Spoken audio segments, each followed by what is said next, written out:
சமீபத்துல நம்முடைய பாரத பிரதமர் வெஸ்ட் பெங்கால்ல கேம்பெயின்காக போனாரு. இந்த 10 ரூபாயை எனக்கு குடுங்க.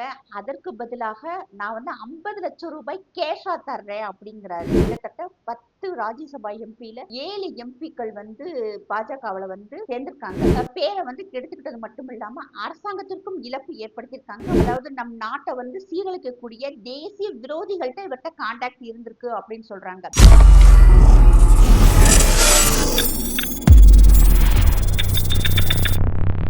வந்தே மாதரம் சாமானியன் குரல் தேசியவாதிகளுக்கு எனது அன்பான வணக்கங்கள். சமீபத்துல நம்முடைய பாரத பிரதமர் வெஸ்ட் பெங்கால்ல கேம்பெயின்காக போனாரு. அங்க பார்த்தோம்னா ஒரு ஆட்சி மாற்றம் கன்ஃபார்மா அங்க பாஜக தான் வரும் அப்படின்னு சொல்லிட்டு கருத்து கணிப்புகள் எல்லாமே வருது. மக்கள்கிட்ட ஒரு புதிய ஒரு உத்வேகம், ஒரு புத்துணர்ச்சி எல்லாமே அவங்கள பார்க்கும்போது ஒரு வித்தியாசமாக இருக்கு. இந்த முறை அவங்க கண்டிப்பாக ஒரு நல்ல ஆட்சி அமையும் சொல்லி எல்லாருமே நம்புறாங்க. அப்படி நம்முடைய பாரத பிரதமர் வெஸ்ட் பெங்கால் போயிருக்கும் போது அங்க ஒரு கடையில ஒரு 10 ரூபாய்க்கு ஜல்முரி அப்படிங்கிற ஒரு ஸ்நாக்ஸ் வாங்கி சாப்பிடுறாரு. அதாவது இந்த பொரியில மசாலா, இனிப்பு, புளிப்பெல்லாம் போட்டு செஞ்சு கொடுப்பாங்க. அது வாங்கி சாப்பிடுறாரு. அது கிட்டத்தட்ட பார்த்தோம்னா ஒரு 22 மணி நேரத்துல 100 மில்லியன் மக்கள் அதை பார்த்திருக்காங்க, ஷேர் பண்ணியிருக்காங்க. இந்த ஜல்முரிங்கிற பொரி வெஸ்ட் பெங்கால் அண்ட் பீகார், உத்தரப்பிரதேஷ்ல அந்த லாஸ்ட் பார்டர்ல இருக்க மக்களுடைய ஒரு ஸ்நாக்ஸ். இப்ப நம்ம ஊர்ல வடை வாங்கி வடை சாப்பிட்றோம் இல்லையா, அந்த மாதிரி அந்த ஊர்ல நமக்கே தெரியும். பானிபூரி, பேல்பூரி எல்லாம் நம்ம தமிழ்நாட்டுல இப்ப நிறைய இடத்துல கிடைக்குது. ஆனா அந்த டேஸ்ட் இங்க வர மாட்டேங்குது, அதுதான் உண்மை. ஆனா அவர் வெஸ்ட் பெங்கால்ல சாப்பிட்டது மிகப்பெரிய பிரபலம். அவர் தானும் சாப்பிட்டுட்டு அதுக்கு ஒரு 10 ரூபாய் வேற கொடுத்தாரு. இப்ப இது மிகவும் பிரபலமா இருக்கு. இது என்ன ஒரு விஷயம்னா, அதாவது ஒரு பாலிடிக்ஸ் ரீல்ஸ் இந்த அளவுக்கு மக்கள்கிட்ட போய் ரீச் ஆயிருக்கு. இவர் வாங்கி சாப்பிட்டதுக்கு பின்னாடி அதை எப்படி செய்யணுங்கிற அந்த ரெசிபியை ஆன்லைன்ல பல மில்லியன் மக்கள் தேடி பார்த்திருக்காங்க. ஏன்னா நானே அந்த ரெசிபி என்னவா இருக்கும்னு சொல்லி நானுமே தேடி பார்த்தேன். அப்படி அந்த அளவுக்கு மக்கள்கிட்ட பிரபலம் ஆயிருக்கு. இப்ப இதுல இது என்ன ஒரு விஷயம்னு பார்த்தோம்னா, நம்முடைய பாரத பிரதமர் அந்த கடைக்காருக்கு 10 ரூபாய் கொடுக்குறாரு. அப்ப பார்த்தோம்னா அவர் வேணாம்னு சொல்லும்போது இல்ல நீங்க வச்சுக்கோங்கன்னு கொடுத்து வாங்குறாரு. இப்ப பீகாரை சார்ந்த அமித் சிங் அப்படிங்கிற ஒரு இளைஞர் என்ன பண்றாருன்னா, இந்த 10 ரூபாயை எனக்கு கொடுங்க. அதற்கு பதிலாக நான் 50 லட்சம் ரூபாய் கேஷா தர்றேன் அப்படிங்கிறாரு. உண்மையிலே இந்த ரீல் எல்லாம் பார்க்கும்போது ஒரு மாதிரி பிரமிப்பா இருந்துச்சு. அதுக்கு சொல்றாரு, எனக்கு நான் மோடியினுடைய பக்தன். மோடியை எனக்கு ரொம்ப பிடிக்கும். இதுக்கு என்னால எதுவும் செய்ய முடியாது. அதனால அவர் கையால கொடுத்த அந்த 10 ரூபாய் நீ எனக்கு கொடுங்க. அந்த 10 ரூபாய்க்கு ஈக்குவலா 50 லட்சம் ரூபாய் கேஷாவே நான் உங்களுக்கு தர்றேன் அப்படின்னு சொல்றாரு. இந்த விஷயம் இந்த வீடியோவை உங்களால முடிஞ்சு எவ்வளவு பேருக்கு ஷேர் பண்ண முடியுமோ அந்த கடைக்கார தம்பிட்ட கொண்டு போய் இந்த வீடியோவை காட்டுங்க. இந்த கொண்டு போய் அவர்கிட்ட ஷேர் பண்ணி ரீச் பண்ண வைங்க அப்படின்னு சொல்றாரு. இப்ப இதுதான் பயங்கர ட்ரெண்டிங்காக இருக்கு. எல்லாரும் கேலி கிண்டல் பண்ணுவாங்க. என்ன ஒரு பொரி சாப்பிட்டது போய் இவ்வளவு ஃபேமஸ் ஆக்குறீங்கன்ட்டு. ஏன்னா அந்த அளவுக்கு மக்கள் மனசுல அவர் இடம் பிடிச்சிருக்காரு. அதுதான் இங்க முக்கியமான விஷயம். இங்கிட்டு பொரி ஒரு பக்கம் ஓடிக்கிட்டு இருக்கு. இன்னைக்கு பார்த்தோம்னா எல்லாரும் வெஸ்ட் பெங்கால், தமிழ்நாடு, கேரளாவை பத்தி பேசிட்டு இருக்காங்க. இந்த சமயத்துல யாருமே எதிர்பார்க்காத ஒரு திருப்பம், எதிர்பார்க்காத ஒரு விஷயம் பார்த்தோம்னா, வித்தின் செகண்ட்ல ஆம் ஆத்மி கட்சியில இருந்து கிட்டத்தட்ட 10 ராஜ்யசபா எம்பில 7 எம்பிக்கள் பாஜகவுல சேர்ந்திருக்காங்க. இது யாருமே இந்த வேலையில எப்பதான் யோசிப்பாங்கன்னே தெரியல. அது மாதிரி இருக்கு. 7 எம்பிக்கள் வந்திருக்காங்க. அதுல குறிப்பிட்டு 2 பேரை சொல்லணும். ஆம் ஆத்மி கட்சியில இருந்து வெளியே வந்த எம்பிக்கள்ல 2 பேர் முக்கியமானவங்க. ஒண்ணு ராகவ் சட்டா, இன்னொருத்தவங்க சுவாதி மாலிவால். இல்ல ராகவ் சட்டா அவர்கள் மக்களுக்காக நிறைய கொஸ்டின்ஸை பார்லிமெண்ட்ல ரைஸ் பண்ணியிருக்காரு. அதுல அவர் சொன்னது நம்ம போன் ரீசார்ஜ் பண்றோம். 30 நாள் இல்ல 28 நாள் தான் வருது. ஆனா அப்படி பார்க்கும்போது பொதுமக்கள், சாதாரண மக்கள் ஒரு வருஷத்துக்கு 13 தடவை ரீசார்ஜ் பண்றாங்க. இந்த பணம் எல்லாமே டெலிகம்யூனிகேஷன் கம்பெனிக்கு தான் போகுது. மக்கள் இதனால லாஸ் ஆகுது அவங்க மணின்னு சொல்லிட்டு அது ஒரு கொஸ்டின் ரைஸ் பண்ணார். இன்னொரு கொஸ்டின், முக்கியமான கொஸ்டின் பார்க்கும்போது, அதாவது பெண்கள்கிட்ட தவறாக நடந்துக்கிறவங்க அந்த பெண்ணினுடைய வயதையோ அவங்களுடைய சூழ்நிலையோ பார்த்து தவறு செய்ய மாட்டேங்கிறாங்க. அப்படி நினைக்க ஒரு ஆணுக்கு தண்டனை கொடுக்கும் போது மட்டும் ஏன் அந்த ஆணுக்கு நீங்க வயதை பாக்குறீங்க, இதை பார்க்காதீங்க அப்படின்னு சொல்லிட்டு 2 கொஸ்டின். இது மாதிரி நிறைய கொஸ்டின் பொதுமக்களுக்காக நிறைய ரைஸ் பண்ணியிருக்காரு. அது மட்டும் இல்ல, ரெண்டாவது பார்த்தோம்னா சுவாதி மாலிவால். சுவாதி மால் தான் ரொம்ப முக்கியமானவங்க. அவங்க அரவிந்த் கெஜ்ரிவாலுக்கு பிஏவாக இருந்தவங்க. அவங்க 2 பேருக்குள்ளயுமே ஒரு நல்ல க்ளோஸ் ரிலேஷன்ஷிப் இருந்துச்சுன்னு சொல்லப்பட்டது. ஆம் ஆத்மி கட்சியில இருந்து ஊழலை வெளியே கொண்டு வந்தவங்கள முக்கியமானவங்க பார்த்தோம்னா சுவாதி மாலிவால் தான். அதாவது ஆம் ஆத்மி கட்சி இந்த முறை வந்து ஆட்சி இழக்கிறதுக்கு முக்கியமான காரணம் அரவிந்த் கெஜ்ரிவாலுடைய ஊழல். அந்த ஊழலை வெளிக்கொண்டு வந்த இந்த சுவாதி மாலிவால் ஒரு பெண்ணு தான். எந்த அளவுக்கு வந்து அவர் ஒரு ஆடம்பர பிரியர், எந்த அளவுக்கு வந்து தீவிரவாதியை விட, பயங்கரவாதியை விட, நக்சலைட்டை விட ரொம்பவும் பயங்கரமான ஆள் வந்து அரவிந்த் கெஜ்ரிவால் அப்படின்னு சொல்லிட்டு மக்களுக்கு வெளியே கொண்டு வந்தவங்க. எலெக்ஷனுக்கு முன்னாடி, அதாவது டெல்லி எலெக்ஷனுக்கு முன்னாடி அவங்க நிறைய ஒரு முக்கியமான மிகப்பெரிய ஆட்களுக்கு மட்டும் அவங்க வந்து இன்டர்வியூ கொடுத்தாங்க. அந்த போட்காஸ்ட்ல பார்த்தோம்னா அவங்க வந்து நிறைய விஷயங்கள் சொல்லியிருப்பாங்க.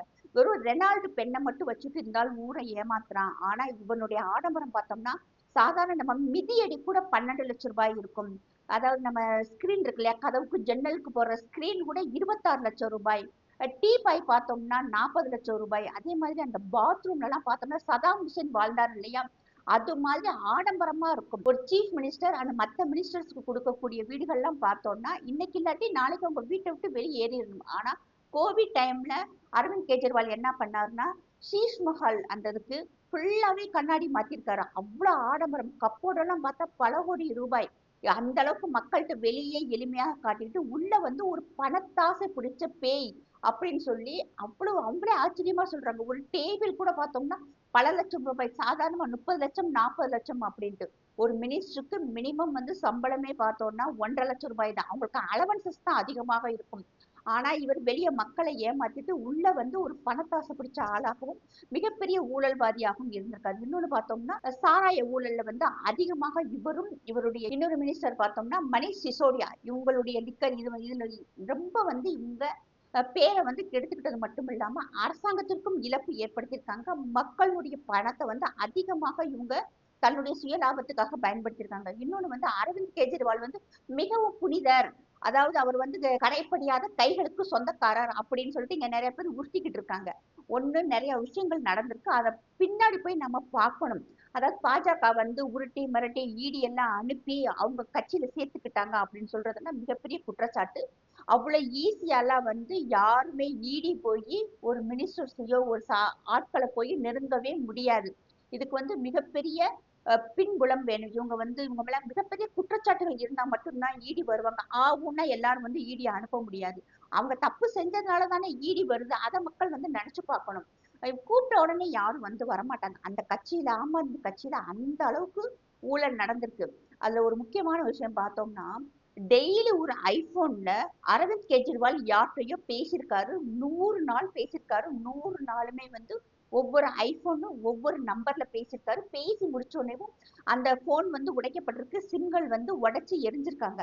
அது வந்து யார்கிட்ட பேசினாரு, என்ன பேசினாரு, தேச விரோதமாக யார்கிட்டயோ பேசியிருக்காரு. குறிப்பா பார்த்தோம்னா அதாவது நம் நாட்டை வந்து சீரழிக்கக்கூடிய தேசிய விரோதிகள்கிட்ட இவர்கிட்ட கான்டாக்ட் இருந்திருக்கு அப்படின்னு சொல்றாங்க.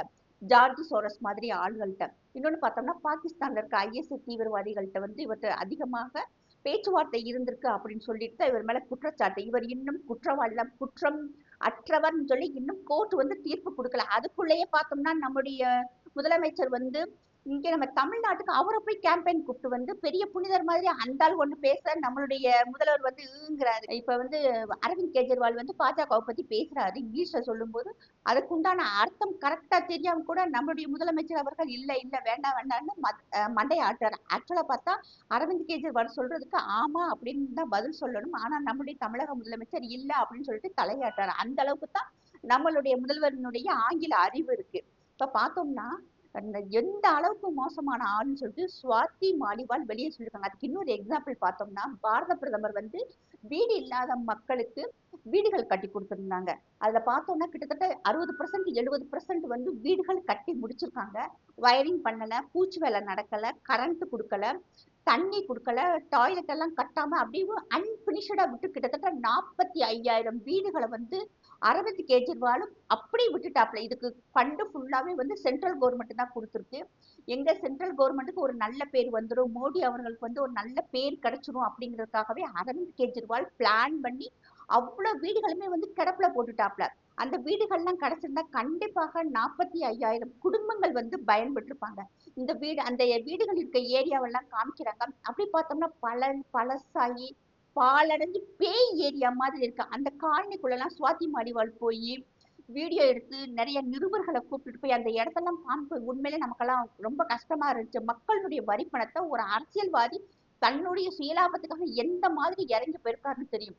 இது மாதிரி நிறைய விஷயங்கள் இது ஃபுல்லாவே வந்து நானே அப்ப நினைப்பேன், எதுக்கு வந்து அரவிந்த் கெஜ்ரிவாலை இந்த அளவுக்கு வளர விடுறாங்க? மிகப்பெரிய ஊழல்வாதி.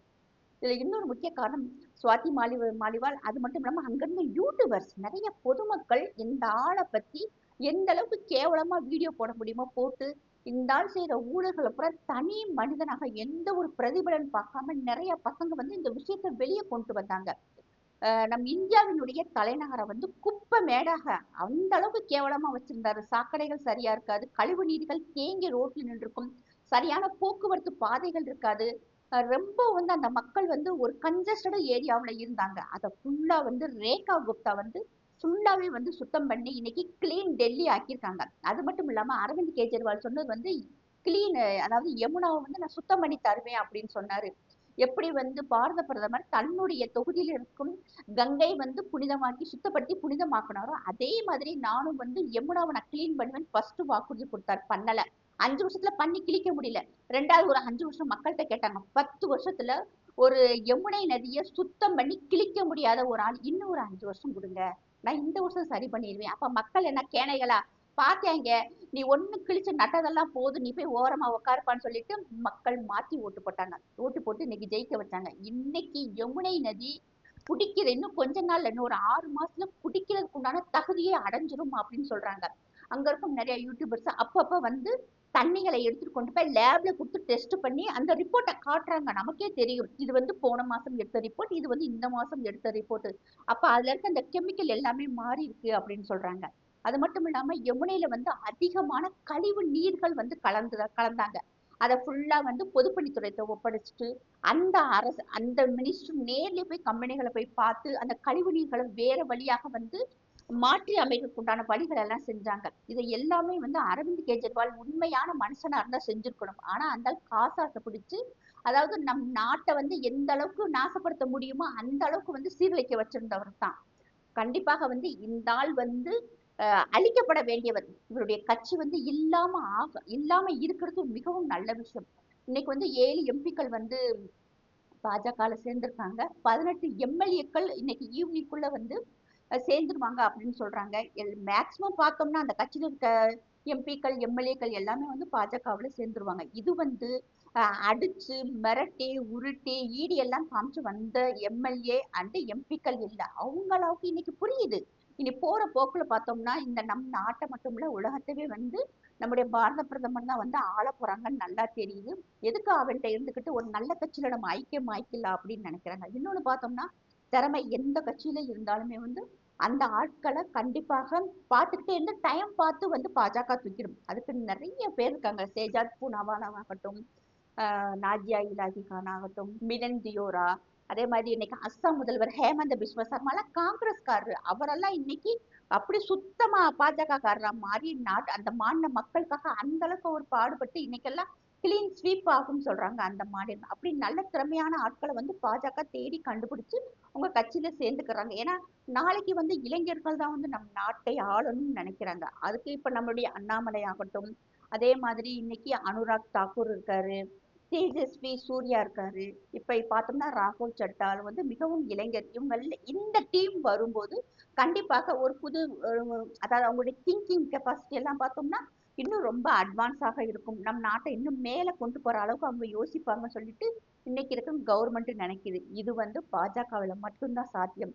காங்கிரஸ்ல எல்லாமே பார்த்தோம்னா ஊழல்வாதி தான். முக்காவாசி பேர் பெயில்ல தான் இருக்காங்க. எப்படி நம்ம தமிழ்நாட்டுல இருக்கும் திமுக அமைச்சர்கள் எல்லாமே பெயில் வாங்கிட்டு ஜெயிலுக்கு போகாம இங்கிட்டு ஓபி அடிச்சிருக்காங்க இல்லையா, அதே மாதிரிதான் காங்கிரஸ்ல இருக்கிறாங்க எல்லாரும். பிரியங்கா காந்தியை தவிர மத்த அத்தனை பேருமே பெயில்ல தான் இருக்கிறாங்க.